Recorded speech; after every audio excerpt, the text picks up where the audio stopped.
Hello, my fellow project managers. Welcome, welcome. We're going to be starting in just a second here.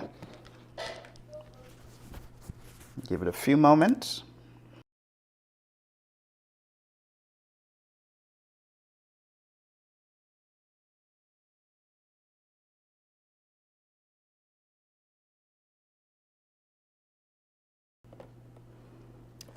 Welcome, my friends. It's your buddy Phil here, project management trainer and coach. I hope you're doing well. Welcome to this very quick PMP exam meet and greet and reset.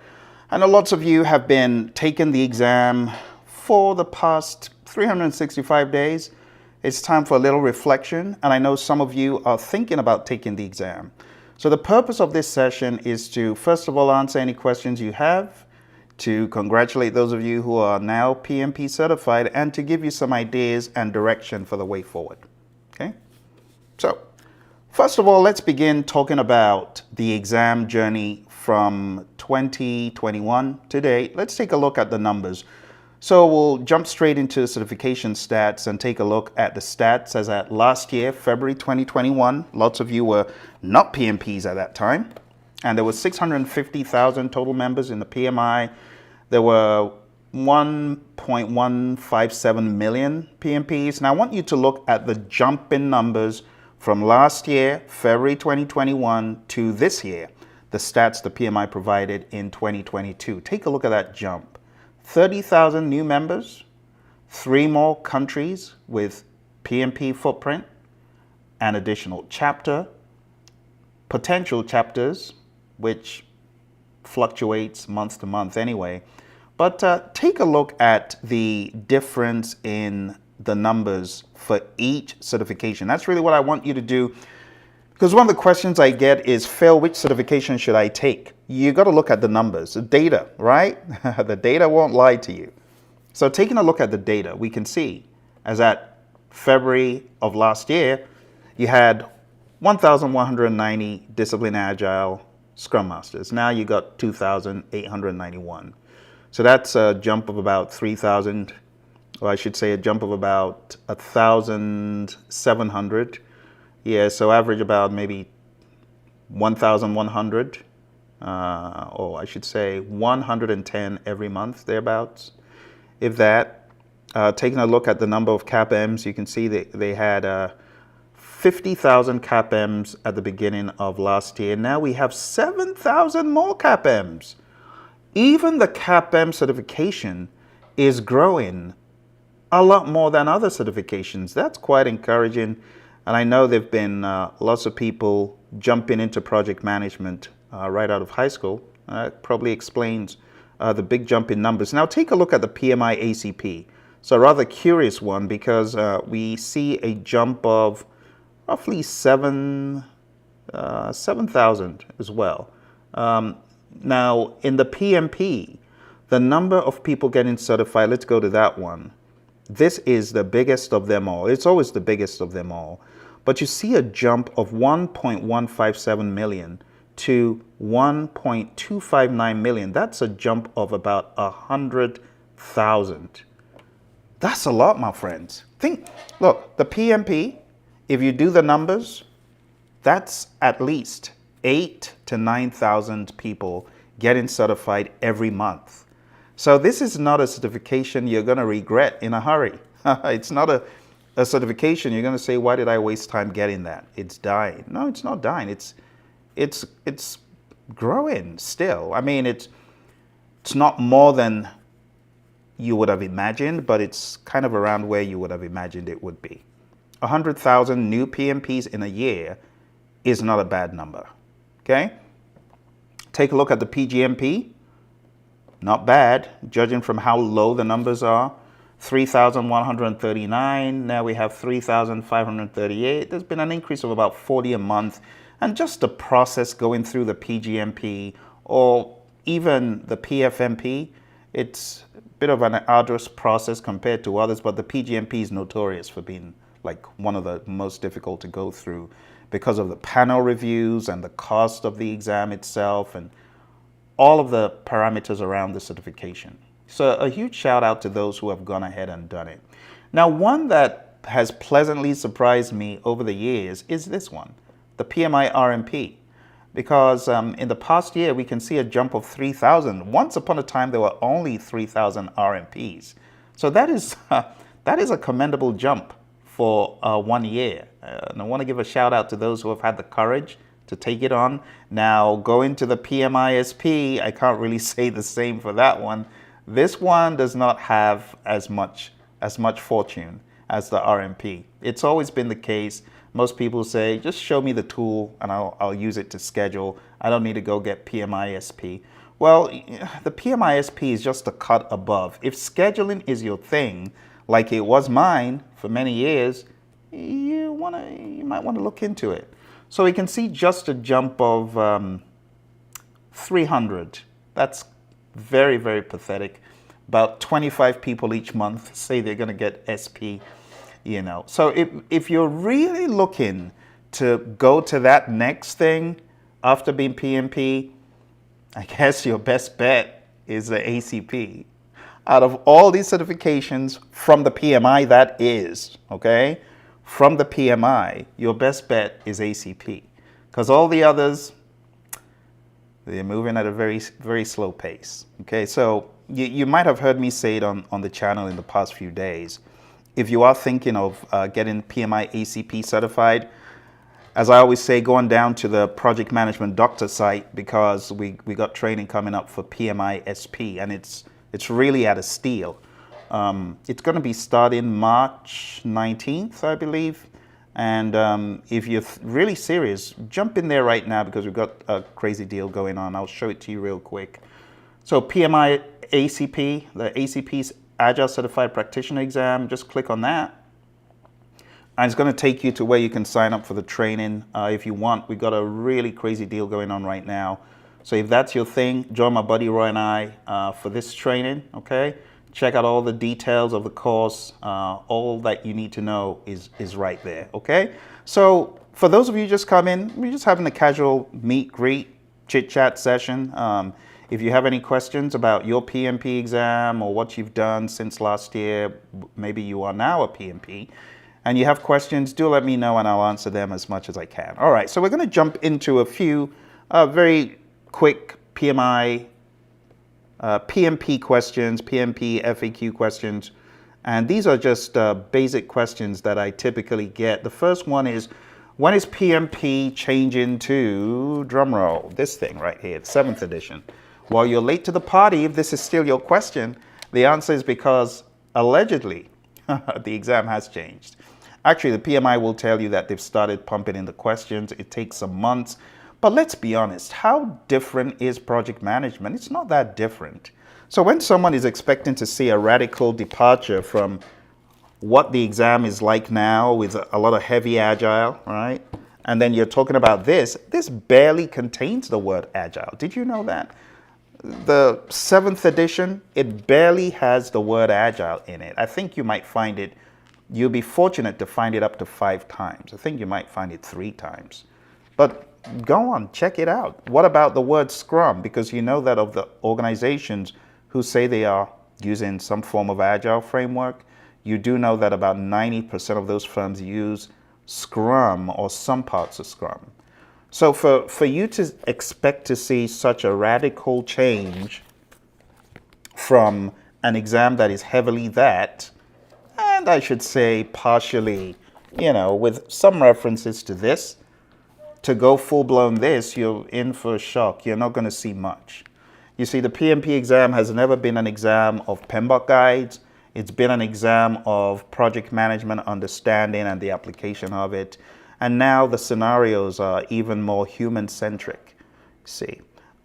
So I do not expect to see massive changes where you're seeing stuff that was not in the 6th but is in the 7th showing up. And the reason is the stuff that is in the 7th that is not in the 6th, a lot of it is, what should I say, already part of the discussion that is in the Agile practice guide and surrounding concepts.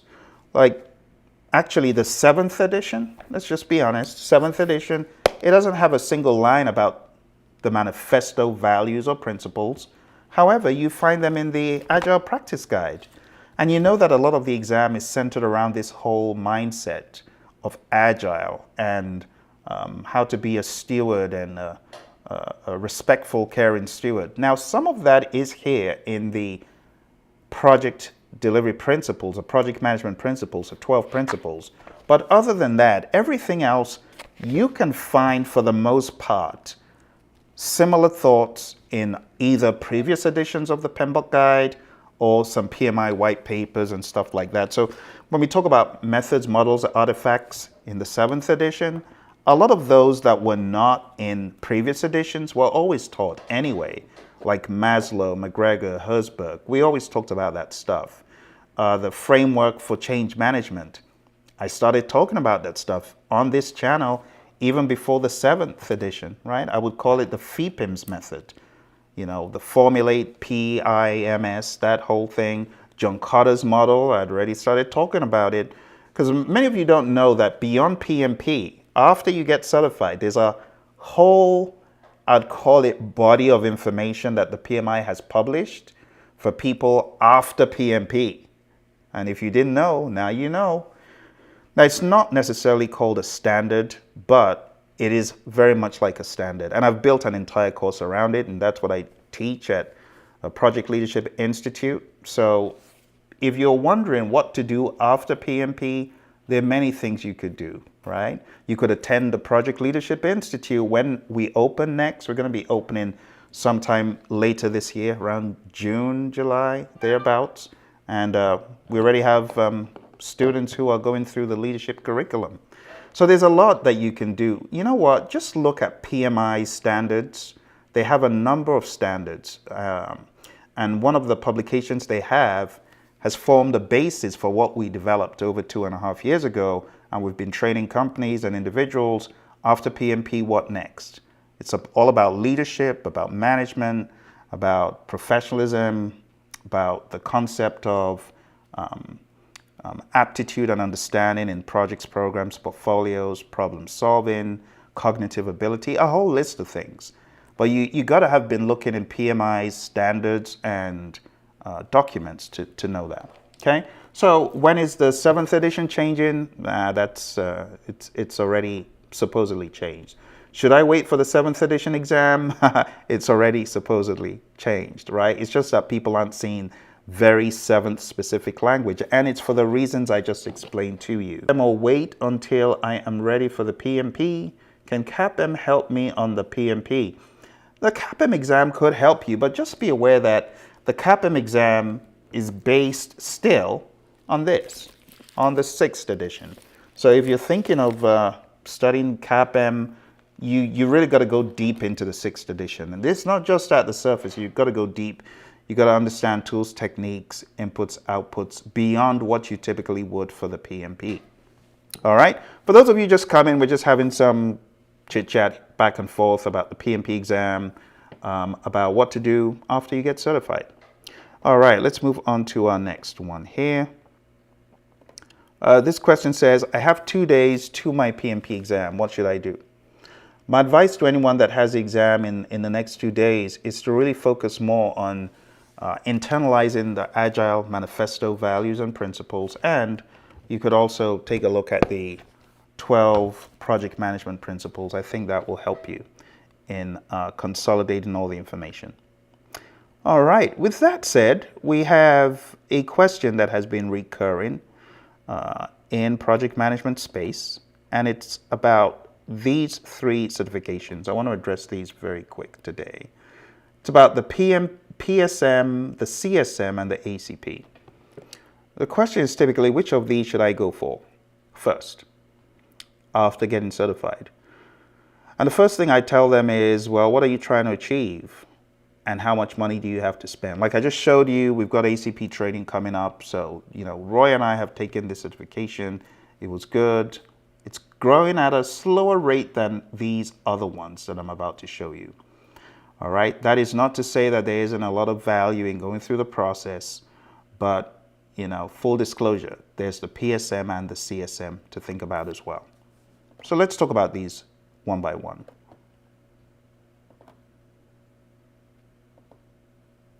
So at a high level, let's talk about the concept of the numbers, because the numbers don't lie, right? So at a high level, the numbers, ACP, 48,000 people certified, as I showed you in the previous slides, PMI's numbers. The CSM, this, I have not absolutely gotten the full numbers, but the numbers say over 900,000. Now you got to remember there's the ASM, there's the CSM, but if you just count all that certified Scrum Master number under the Scrum Alliance, from the last check I made on the web, the number was 900,000. That's crazy, almost 1 million. But I mean, you compare that to PMP, what do you expect, right? Because Agile has been growing like wildfire. So when people say 900,000 CSMs, I absolutely believe that. There are probably as many, almost as many CSMs as they are PMPs. And these numbers, I'm sure PMI is aware of that, and that's why they're making a very huge concerted effort to get down the Agile wagon. All right, let's talk, one more, of course, the PSM. How could I leave the PSM out? The PSM. The PSM stands for Professional Scrum Master, and that is from Ken Schwaber's company, scrum.org, and we got a number of 455,000. If you take a look at all of the certifications on scrum.org, they're about 655,000 or something like that. So there you have it, numbers and economies of scale. If you were to search jobs for Scrum or Agile, what you're going to find is majority of the jobs are going to reference this. But let's not get it twisted. A lot of the jobs are going to require a lot more than what you would get from going for CSM training. Okay? CSM training is just the beginning. You got to up the ante, you got to internalize the stuff, you got to use it, you got to work it. So CSM is just the beginning. Now the PSM, in my mind, I see the PSM exam as being a lot more strenuous than the CSM. And I speak from experience. I got CSM certified about 11 years ago. And I remember just finishing the exam and finishing the course and sitting down there right there in the class and doing the exam without leaving. All my other colleagues, they left. They said, we're going to go study.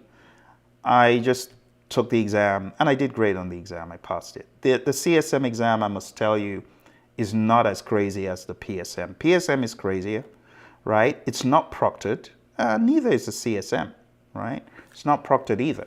But even though the PSM was not proctored, it was more strenuous because you got more questions to answer, and then you got that time limit.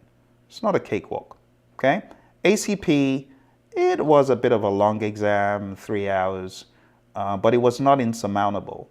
Though in my mind, the most challenging of all these would be the PSM. It was most challenging, followed by the ACP, and followed by the CSM. The PSM had too many questions. I think 80 in an hour, something crazy like that. A lot of questions to answer. Let me see if I can pull the number up. PSM exam questions. So if we'll go to the website, you can check it out. Maybe we'll do that another day, but I believe it's 80 and 60 minutes. It's I can't remember the details. Let's see.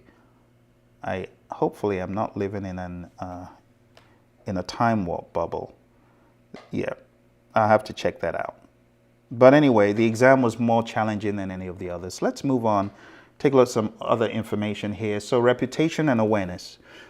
This is my perception. The ACP is reputable. PMI is a recognized organization. So anywhere you go where you find other PMPs or people who have PMI certifications, they'll recognize what is from the PMI, of course. And that's a huge number, like I showed you. Over 1 million, probably going to, just judging from all the numbers I showed you recently, if you add up all those numbers, add up all the numbers on the screen for 2022, that's a boatload of people. That is at least 1.3 or 1.4 million. So it's a lot of people. So if you're going for interviews where you're interviewing with people who are PMPs or PGMPs or any of the other certifications, they're going to recognize that for sure. That's a lot of clout. The CSM, again, by number, a lot of clout. Ken Schwaber, Co-creative, Scrum, of course, a lot of cloud. So they're all reputable, but the question is, when you go to the job sites to look for jobs, which one is going to stand out? And the one that will stand out is going to be the CSM, okay? All right, let's talk about instruction. So only the CSM has mandatory instruction, and therein lies the value. The ACP, it doesn't have mandatory instruction. And that's one of the things PMI has changed on their Discipline Agile certificate suite. You cannot get those like you would get the ACP, if you get what I mean. There's more control over it. CSM, yep, you absolutely need to. PSM, no, there's no instruction needed. I must say, though, that the PSM, Ken's company, they do a great job, and I should probably just bring up their website now. I've talked about it so much. Ken's website, Ken's company, they do a good job in that if you don't have any training for the specific certification, you've got all these open assessments, and they're all free. Yeah, PMI, no, they don't do that. You got to pay to play, or you go look for these crazy free mock exams, and many of the mock exams for PMP aren't that good. But for the PSM, you know that you can play with any of the open assessments to gain more knowledge. So here's the Professional Scrum Master certification. Let's go for the overview. It always escapes me how many questions there are in this thing. So let's see. The assessment is difficult. They even tell you up front, it's difficult. Preparation is required to achieve a passing score. But again, you've got training there. So to their defense, even though it's not paid, in my mind, I look at it as some sort of payment. Okay, you need to score 85%. You got 60 minutes. Oh, I told you, 80 questions. That's crazy. That's crazy. 80 questions in 60 minutes. That means, unlike the PMP exam where you've got one question that you can answer in roughly a minute and a little bit more, in this, you've got to be answering much more than one question in a minute. That's what makes it tough. So it's not a cakewalk test. It's one that I would highly advise for anyone that has $150. And we're coming to that. We're coming to the pricing. The pricing, we'll cover that in a little bit. All right, let's move that out. So that's the instruction. What about the speed of the process? For someone who is already equipped, I would give the PSM top marks. ACP, now that we have the Agile component of the PMP being quite heavy, you could say the ACP has moderate speed if you're already a PMP. If not, it doesn't. The CSM, you need to go through the process. But today, if tonight you got enough knowledge and you wanted to become a PSM, you can just jump in there and do it. So that's the quickest of all. The ease of the exam, CSM has to take the cake. It's the easiest of them all. So ACP, it's moderately difficult. CSM, to be honest, it was a little bit of a breeze. I'm not sure about now, but for me, it was a little bit of a breeze. The PSM, definitely not. Very, very challenging. Like when I got to 30 minutes left, I had 50 questions. Think about that. So I'd only done an average of a question in a minute. I would not have finished the exam if I didn't get my skates on. So it's not an easy exam. Okay, the exam content breadth. How do we explain that? Well, the ACP covers a boatload of topics. You saw what I brought up on the screen a few moments ago regarding the ACP exam training that we're having. My goodness, there's a lot of stuff. That's one thing that I can say about this exam. You will be challenged to learn tons and tons of material, tons and tons of stuff. And if you haven't watched my ACP exam overview, this video right here, I'm going to click on it real quick, and I'm going to show you all the stuff. All the stuff on this exam. There's a ton of it. Well, if you haven't watched the video, just go to the page and watch it. Tons and tons and tons of stuff. So in terms of the content breadth for this exam, ACP, it goes deep. You got to learn a lot of stuff, not just Scrum. All right, the CSM, it's pretty much Scrum focused, even though you start off learning about Agile and the manifesto and some associated stuff and techniques for sure. But ACP takes the cake on that one, okay? In terms of the exam questions and length and pricing, ACP, $495 just for the exam, okay? Just for the exam. You still need the training, and training is important. 120 questions in 3 hours. CSM, I think you might be able to find the CSM for, it depends on which country, right? Some countries could be less than that, but you need to have at least this, in my mind, if you're looking at courses in the United States or in Europe, around that.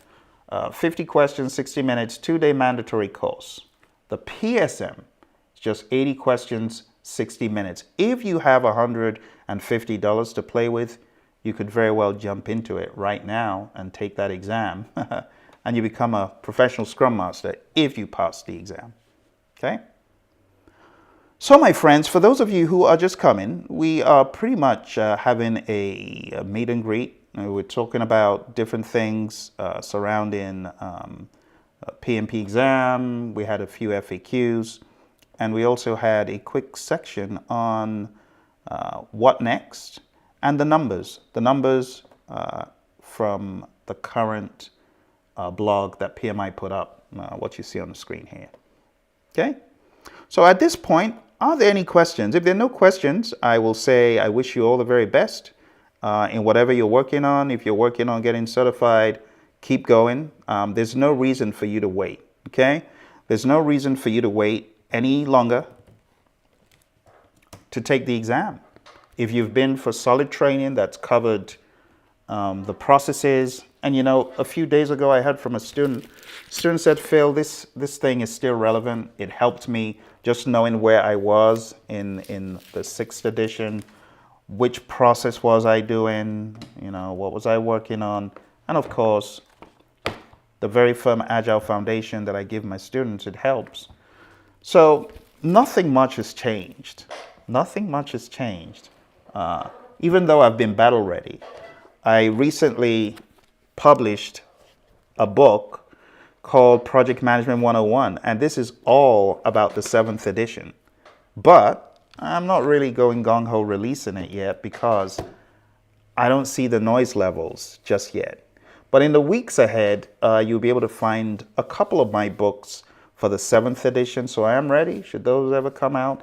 But for now, I'm seeing it to be more of the principles at most, but not beyond that. That could change, but right now I'm not seeing a lot of that in the feedback that I've been looking into. Okay? And that's it, my friends. I hope you found this to be useful. If you have any questions that I can answer for you, be sure to either put them in the comments below or just send them on down to the channel in any video that you're able to. Okay? Any questions, any comments, any concerns? Now would be a good time. Questions.